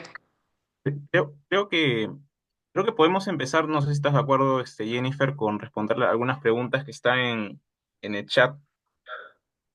Eh, Sí, claro. primero, primero está Wilmer, que señala a su consideración, ¿no? Efectos de contrarrestar la excesiva discrecionalidad de la valoración probatoria de SUNAT, sería útil establecer una prueba tasada, ¿no? Es decir, que el valor probatorio venga establecido por la norma tal en algunos casos como se contempla en la normativa aduanera. Y bueno, ahí yo adelanto la respuesta. Creo que en principio no es correcto establecer una prueba tasada hoy en día, ¿no? Si bien existen algunos casos, no son muy pocos, ahorita la tendencia es que se haga una prueba que es más que todo subjetiva y eso no significa que sea arbitrario, ¿no? Significa que sí debe existir una valoración conjunta, ¿no? De todos los medios probatorios que se presenten en un determinado caso, y es un tema casuístico. ¿no? Inclusive establecer una prueba tasada, ¿no? Significaría estandarizar algo que quizá hay que dejar al análisis particular de cada caso en particular, ¿no? Creo que por ese punto sí, no estaría tan de acuerdo con ello. No sé si Jennifer también quieres comentar algo. Sí, claro, claro, en línea a lo que comentas, a mí también me parecería un poco grave incluso establecer lo de la prueba tasada, porque prueba tasada, entonces tendríamos que hacer como una matriz por cada servicio y que cada prueba esté para cada servicio. Imagínate, sería muy, muy complicado poder abordar todos los servicios, ¿no? Y además, teniendo en consideración que con todos los cambios, que de toda, incluso de esta participación de la inteligencia artificial, qué complicado va a ser poder abordar, ¿no? Los servicios. Me parece incluso que tal y como están las normas, de acuerdo a la interpretación, a la jurisprudencia, me parecería que todavía la administración tiene herramientas, ¿no? Para poder valorar las pruebas, ¿no? Los principios de verdad material, el principio de impulso de oficio, ¿no? Que lamentablemente no tienen tanto desarrollo, mejor dicho, o ejecución en las fiscalizaciones, bueno, esa es mi apreciación. Lamentablemente estos principios suelen ser entendidos o aplicados de mejor manera cuando estás en una Corte Suprema, ¿no? Pero me parece que aún si estuviéramos, de acuerdo a esta pregunta, ¿no? Que nos plantean, tenemos herramientas, o al menos la administración, de acuerdo a mi impresión, tiene herramientas para poder eh, que exista una valoración conjunta y que los contribuyentes no tengan una prueba de estándar tan alta, ¿no? Para probar sus gastos, ¿no? Sí, sí, totalmente de acuerdo. Y creo que justo lo último que mencionas se conecta con la siguiente pregunta que es de Almudena, ¿no? Ujú. Que es respecto al impulso de oficio, ¿no? ¿Y qué cosa es, ¿no? Porque se ha mencionado mucho y creo que por los temas de los tiempos no se ha podido ahondar mucho en la definición, ¿no? Pero la definición, gracias a Dios, está en la normativa de la LPG, ¿no? La LPG lo que señala es que el impulso de oficio es que la administración tiene, ¿no? El deber de impulsar el procedimiento, ¿no? Y realizar todos los actos para poder esclarecer justamente todas las cuestiones que estén en controversia, ¿no? Entonces, eso es un poco por donde va este principio, ¿no? Y la verdad material va quizá un poco por ese lado, pero se diferencia en el sentido de que la verdad material lo que busca es que se esclarezcan los hechos que han sucedido en un determinado, digamos, operación, ¿no? Y claro, estos principios, si bien están en la LPAG y no en el Código Tributario, resultan de aplicación supletoria, ¿no? Por el Código Tributario lo señala en su título preliminar. Entonces, esto finalmente sí resulta, inclusive, ¿no? Vinculante a la administración tributaria, ¿no? Para efectos de poder resolver, ¿no? O realizar sus fiscalizaciones. Pero Sí. sí, lo que dijo Jennifer es muy cierto, que más que todo estos principios tienen mayor atención en nivel del Poder Judicial, ¿no? Sí, sí, sí, y podemos ver que no existe una atención a estos principios, ¿no? Por la actitud que tiene la administración, siendo lo más alarmante que un procedimiento de fiscalización al fin y al cabo termina siendo un procedimiento administrativo y que estos principios que están en la LPAG también son aplicables, ¿no? Eh, Incluso si, desde mi punto de vista, la administración hiciera una aplicación correcta de estos principios, no tendría tanta desconfianza de la información que es aportada por los contribuyentes, porque habrá que recordar que de acuerdo a estos principios y los demás que están en el título preliminar de la Ley de Procedimiento Administrativo General, prescribe que la información aportada por los contribuyentes o por los administrados se presume que es veraz, pero de las actuaciones de la administración nos damos cuenta que más bien la administración es al contrario, presume que es falso. Y es por eso que pide una serie de requisitos, una serie de información para recién poder decir, sí, este gasto es fehaciente, ¿no? Y por ende levanto el reparo, ¿no? Sí, totalmente de acuerdo. Creo que este principio que se refiere Jennifer, ¿no? Como también bien lo dice, está en el EPAG, ¿no? Que justamente predica que en principio el administrado, ¿no? Tiene esta, digamos, por así decirlo, ventaja de que se debe presumir que la información que está señalando es fehaciente, ¿no? Pero, claro, esto tiene un cambio en la fiscalización y el enfoque que ha tenido a nivel de tribunal fiscal, ¿no? Que es el último órgano que resuelve en etapa administrativa. Lo que ha señalado es, oye, quien alega algo es quien está obligado a aprobar, ¿no? Y esto Probarlo. aplica para el Ujú, derecho civil, ¿no? O sea, ujú, y claro, lo que finalmente deriva en esto es de que, oye, tú contribuyente estás queriendo usar este crédito fiscal, estás queriendo usar este gasto como deducible, ¿no? Entonces tú eres quien debe acreditarme que efectivamente este gasto es deducible, ¿no? Que es causal. Y acá viene el tema del elemento previo que comentaba en la exposición, que es, oye, antes que analices causalidad, ¿no? Analiza la eficiencia. Tienes que ver si es que efectivamente existió, por así decirlo, ¿no? Entonces ahí es ujú. donde viene el tema y ahí es como que hay este cambio conceptual, ¿no? Que debería ser de manera distinta o al menos un poco más consensuado, ¿no? Y armonizado con este principio de veracidad, ¿no? Que debe existir en el marco de estas fiscalizaciones. Eh, no sé si es que hay más preguntas. Eh, bueno, sí, hay una con respecto a la norma antielusiva general y su reglamento, ¿no? Si bien el tema es completamente distinto a los que estamos hablando de eficiencia, tratando de aterrizarlo, ¿no? En el tema de fiscalización, ustedes, justo hay un caso en el cual, digamos, la SUNAT inicia una fiscalización, porque claro, tiene que iniciar una fiscalización, al igual que siempre, ¿no? Para aplicar la norma antielusiva, ¿no? Que está en la norma 16 del Código Tributario. Entonces, esta norma antielusiva intenta aplicarla y te dice, oye, para mí esto es un acto que es elusivo, ¿no? Y como ustedes sabrán por el código, esto tiene que ir a un comité revisor. El comité revisor es que se encarga de justamente analizar, digamos, que si que está ok lo que está imputando la administración. Y el comité revisor le dice, oye, no, o sea, para mí esto no es una ilusión, estás equivocando, administración. Y la administración, en vez de dejarlo ahí, lo que hace es que vuelve y dice, oye, voy a continuar la fiscalización, pero ahora por simulación. No te estoy aplicando la norma antielusiva, estoy aplicando simulación, que también está en la norma 16, pero finalmente termina siendo un reparo distinto. Entonces, ¿qué pasa en este contexto? Llega, vuelve otra vez a fiscalización, y claro, en este caso la SUNAT puede seguir de largo. No necesita un comité revisor porque no lo pide el código para que le dé el ok. Y esto, si es que Sunat mantiene sus reparos, va a terminar siendo una resolución de determinación y le va a terminar imputando la deuda. Pero se dan cuenta, lo que voy es, oye, inicio con un reparo y luego me voy con otro. Entonces, ¿cuál es en realidad tu reparo, no? O sea, puedes hacer eso indefinidamente, pues hay un límite a esto de que inicies con ilusión y luego te vayas con simulación, ¿no? Entonces, una crítica podría ser eso, ¿no? ¿Existe algún límite legal? Actualmente no. Entonces, ese margen subjetivo lo usa la administración quebrantando totalmente el principio de confianza legítima, ¿no? Y de seguridad jurídica que tiene el contribuyente. Esos vacíos, lamentablemente, dejan que la SUNAT actúe de esta manera, ¿no? Y hay que buscar los medios para defendernos ante esto, ¿no? Eso es lo que siempre se aconseja, ¿no? Y en este caso particular creo que es más evidente. No sé si Jennifer quieres comentar algo a esa pregunta, que es un poco compleja porque es un tema totalmente Sí, distinto, sí. pero Sí, bueno. me parece que lo has abordado de manera completa, pero súper puntual. Sí, tengo la misma opinión, ¿no? No hay un límite claro, ¿no? De hasta dónde puede actuar la administración, de cuál puede ser el inicio, la fundamentación. Me parece que eso más va al deber de motivación de los actos administrativos por parte, ¿no? De la administración. Quizás si podría ser un enlace a alguno de los conceptos que hemos abordado, podría ser con la discrecionalidad, ¿no?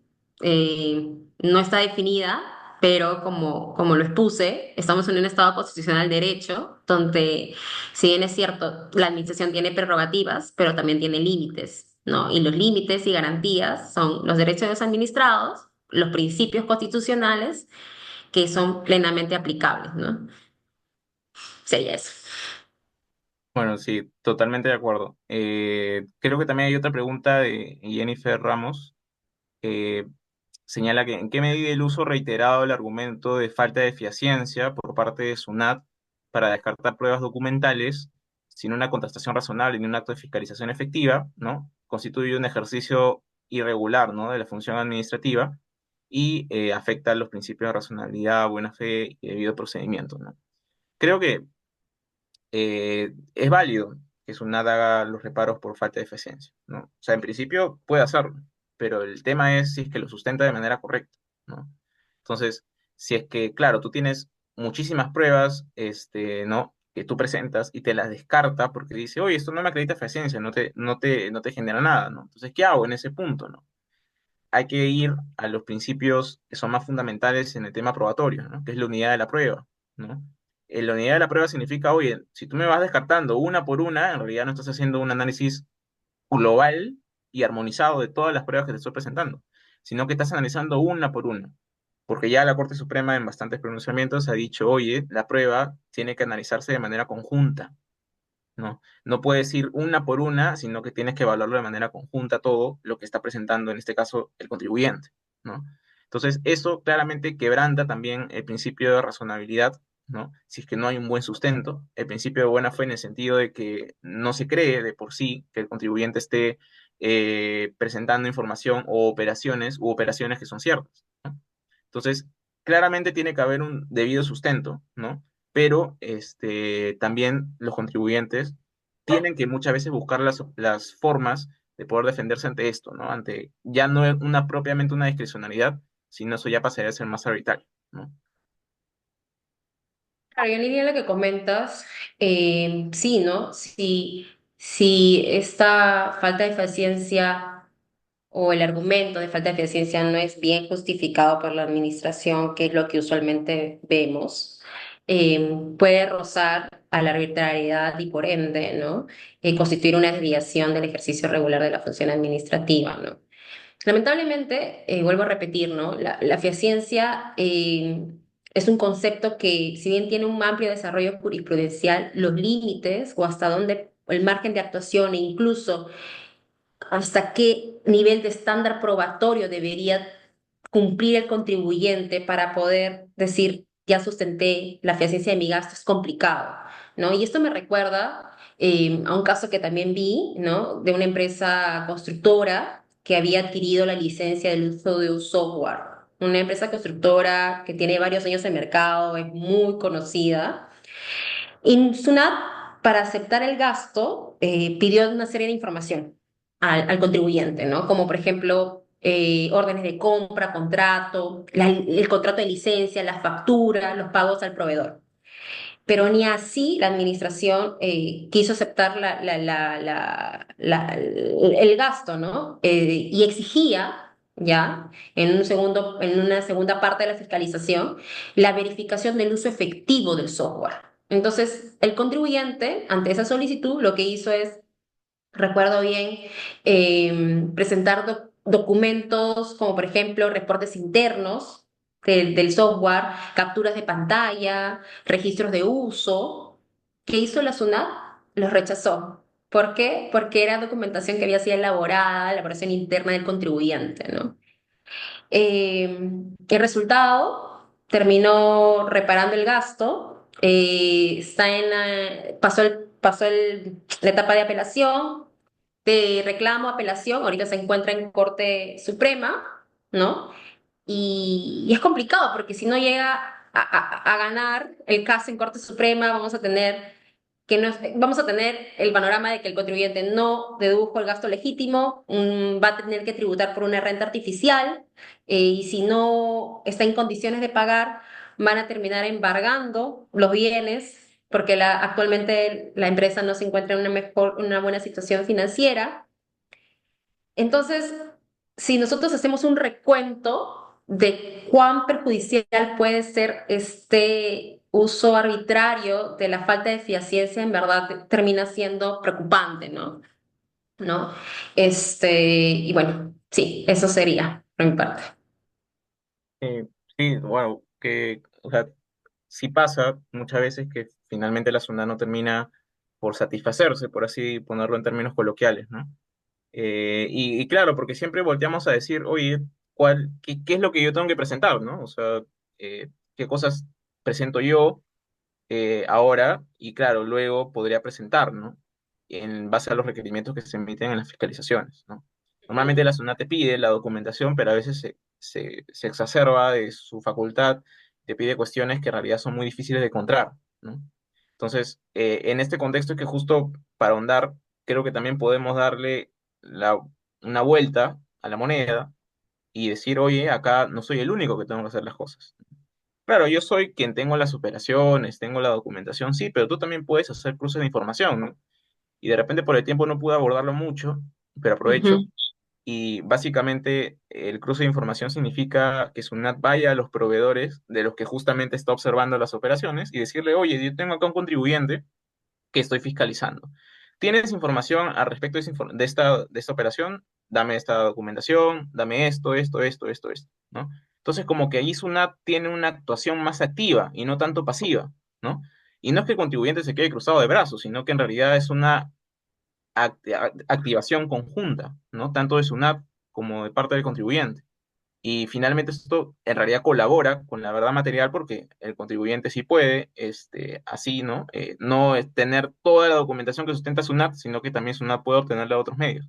Entonces, eso justamente ayuda a que la SUNAT pueda, hacer una correcta labor de fiscalización, ¿no? No solo el contribuyente sea quien le pasen la pelota y se quede ahí solo con él jugando, solo con ella jugando, ¿no?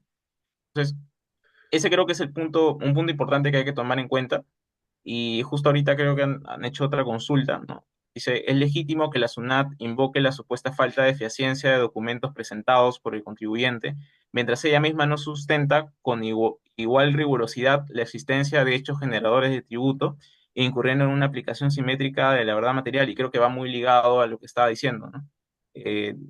No creo que haya que dejar al contribuyente solo, sino que la SUNAT también debe tener un papel activo, ¿no? Realizando los cruces de información que muchas veces lo hace, pero cuando no lo hace, va al tribunal fiscal y dice, oye, yo no tenía que hacerlo. Y claro, el tribunal fiscal lamentablemente lo confirma, ¿no? Pero hay veces que sí lo hace, o sea, de que puede hacerlo, lo puede hacer, ¿no?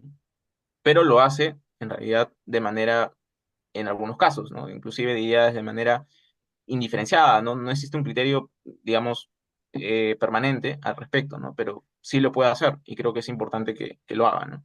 No sé si tienes algún comentario a esa sí, pregunta. coincido contigo, ¿no? En realidad, este cruce de información termina siendo una actuación residual de la administración, ¿no? Y más bien mi mensaje en esa consulta ya sería para los contribuyentes, ¿no? Que tienen en consideración estas observaciones, ¿no? Que SUNAT hace para decir que el gasto no es fehaciente. Más bien, yo recomendaría, ¿no? Implementar algún protocolo, ¿no? De debida diligencia, ¿no? Teniendo en consideración lo que se haya pactado en los contratos, la documentación que se haya generado antes, durante y terminada la ejecución del contrato, ¿no? Porque como lo vuelvo a decir, a veces los contribuyentes pecamos de ambiciosos cuando hacemos nuestros contratos y ponemos una serie de obligaciones, pero en la práctica, cuando vienes una y dice, tú has pactado esto, tú has pactado que ibas a entregar esta información de tal fecha, supuestamente tu servicio genera este entregable, no lo hacemos y prácticamente los contribuyentes nos terminamos disparando en los pies. Entonces, mi recomendación es, si por último vas a pactar un contrato ambicioso con una serie de cláusulas de obligaciones para ambas partes, haz un protocolo de vía de diligencia, ¿no? Un control de que efectivamente esas obligaciones se estén llevando a cabo en la práctica, ¿no? Designa a determinadas personas para esa supervisión, ¿no? Claro. Y creería que quizás también desde el lado del contribuyente poder aminorar este problema es tener una actitud más en este aspecto preventiva, ¿no? Porque bien como lo ha dicho Luis, ¿no? Claro, cuando ya está el problema, más bien hay que decirle a la administración, oye, pero esto tú también lo puedes corroborar desde con terceros, pero es que lo haga como lo ha dicho Luis, es bien residual, ¿no? Entonces, mi recomendación sería para evitarnos todo ese sinsabor, sería ideal que los contribuyentes tengamos una cultura de prevención, ¿no? Sí, tal cual. O sea, en el marco de lo que se pueda, ¿no? Porque, digamos, Claro, claro. o sea, es muy lamentable porque el Tribunal Fiscal tiene criterios, sí, algunos son contradictorios, ¿no? Pero, digamos, gran parte sí podemos como que preverlo, ¿no? Creo, de manera general. SUNAT sacó un manual el año pasado, pero este manual de ciencia finalmente termina siendo también muy excesivo, entonces hay que buscar un punto medio. Y creo que A también eso, podemos a comentar. eso, Luis, justo, disculpe que te corte, porque justo era algo que estaba recordando, aparte de excesivo, si te das cuenta, en en esos gastos, en el último considerando, es bien abierto y dice cualquier otra documentación. O sea, tampoco queda claro en realidad qué documentación. O sea, lo que puede pasar es que tú le cumplas con todo el listado, y al último, Sunat, como tiene este cajón desastre, no le presentaste algo que para ellos que considera importante, también ya no se acepta tu gasto, ¿no? Entonces, incluso con eso, también hay un margen de discrecionalidad y arbitrariedad.